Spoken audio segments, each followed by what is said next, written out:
BJP प्रदेश अध्यक्ष doctor Rajiv Bindal इस वक्त हमारे साथ फोन लाइन पर जुड़े हैं। राजीव बिंदल जी, क्या कहेंगे जो ये परिस्थितियां बन रही हैं 2 दिन पहले शिमला में और अब मंडी में?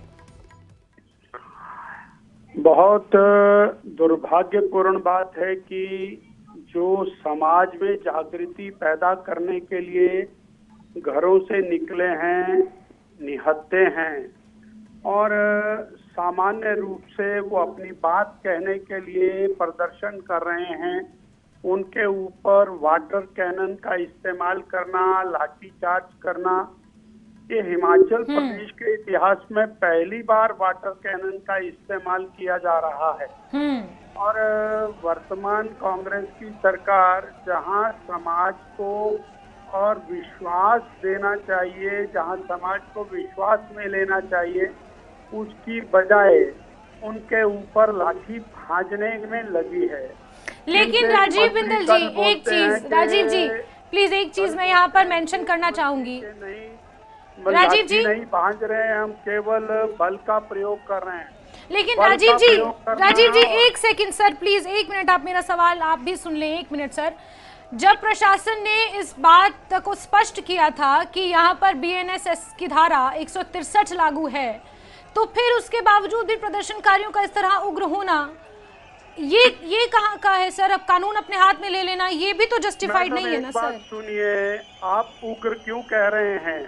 क्योंकि मैं देख रही हूँ सर स्क्रीन पे लगातार। ऐसा है कि पुलिस वाटर कैनन चलाए, पुलिस लाठी चार्ज करे, यानी समाज अपनी बात को भी ना कहे। पूरे प्रदेश की डेमोग्राफी बदल रही है और प्रदेश के अंदर एक माहौल खड़ा हुआ है असुरक्षा का, और वो अपनी बात कहने के लिए निकले हैं, तो उनके ऊपर दबाव, जोर जबरदस्ती करने के लिए सरकार निकली है। विधानसभा में कुछ और कहते हैं, विधानसभा के बाहर कुछ और कहते हैं।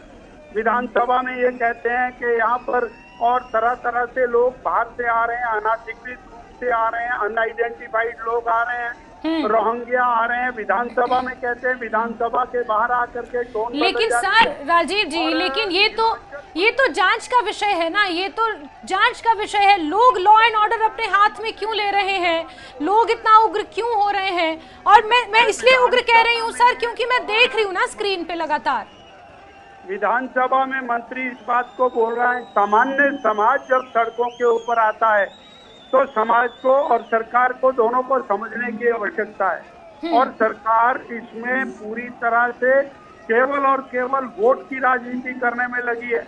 अच्छा सर, बतौर विपक्ष भाजपा का क्या स्टैंड है इस पूरे मामले को लेकर सर? भारतीय जनता पार्टी एक चीज बड़े स्पष्ट शब्दों में कह रही है कि प्रदेश के अंदर जो बांग्लादेश से आने वाले रोहिंग्या लोग जिन्होंने आके स्थान के ऊपर अपने अड्डे जमाए, लेकिन राजीव बिंदल जी वो एक दिन में, एक रात में तो नहीं आए। आप हमारी बात नहीं सुनेंगे तो बात नहीं, ठीक है, ओके प्लीज। जगह के ऊपर इतने सारे लोगों ने अड्डे जमा रखे हैं। हिमाचल प्रदेश के बेरोजगारों के रोजगार पर डाका डाल रहे हैं, और उन लोगों ने गलत तरीके से अपने और पहचान पत्र बना रखे हैं।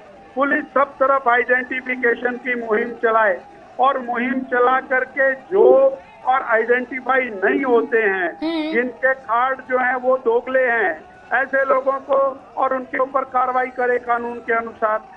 ये एक बहुत बड़ी आवश्यकता है। ठीक है राजीव जी, आप सही कह रहे हैं कि जरूरत है कि लोग अगर बाहर से भी यहाँ आते हैं तो अपनी सही आइडेंटिटी के साथ यहाँ पर रहें, लाइसेंस लें, फीस पे करें, और फिर यहाँ पर जो नियम अनुसार है उनके साथ रहें, इसमें कोई दो राय नहीं है। लेकिन सर ऐसा भी तो नहीं है ना कि वो एक रात में आकर यहाँ बस गए। इससे पहले तो आपकी भी सरकार थी, जब वो टेंडर पास हुए सफाई कर्मचारियों के, और जब वो घर घर कूड़ा इकट्ठा करने जाते थे तो ये खबर निकल कर आई कि उन्हें तो हिंदी बोलनी नहीं आती। और फिर जब स्थानीय लोगों ने शक जताया तो सर ये तो ऐसा नहीं है कि सिर्फ कांग्रेस राज में हुआ। 5 साल पहले, 2 साल पहले तो भाजपा की भी सरकार थी 5 सालों के लिए प्रदेश में। समाज आज जागृत हुआ है तो समाज के साथ खड़े होने की आवश्यकता है। समाज अगर आज जागृत हुआ तो आज नहीं करना चाहिए क्या? अब इसके अंदर जब आज आवश्यकता पड़ी है, सब तरफ जागृति आई है, तो समाज को जागृत होकर के सरकार को समाज के साथ खड़े होना चाहिए। ठीक है राजीव बिंदल जी, तो ये हमारे साथ थे बीजेपी प्रदेश अध्यक्ष डॉक्टर राजीव बिंदल।